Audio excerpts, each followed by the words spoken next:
विधानसभा निवडणुकीच्या अनुषंगानं शासन अलर्ट मोडवर असून बेहिशोबी रोख रक्कम अथवा अंमली पदार्थाच्या तस्करी विरोधात कारवाई करण्यात येत आहे।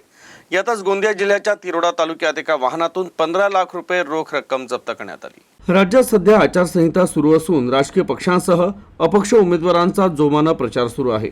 मात्र उमेदवारांकडून मतदारांना प्रलोभन म्हणून रोख रक्कम अथवा भेटवस्तू देण्याचा गैरप्रकार घडू नये यासाठी शासन लक्ष ठेवून आहे, तर संशयित वाहनांची झडती घेणं सुरू आहे।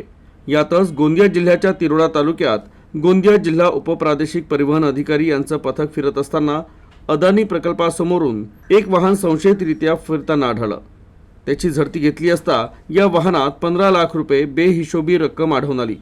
हे वाहन ATM मधील रक्कम वाहून नेण्याचं अधिकृत वाहन होतं। मात्र या वाहनाकडे गोंदिया तालुक्याची मर्यादित परवानगी होती, परंतु हे वाहन तिरोडा तालुक्यात आढळून आल्यानं वाहनांची उपस्थिती बेकायदेशीर ठरली।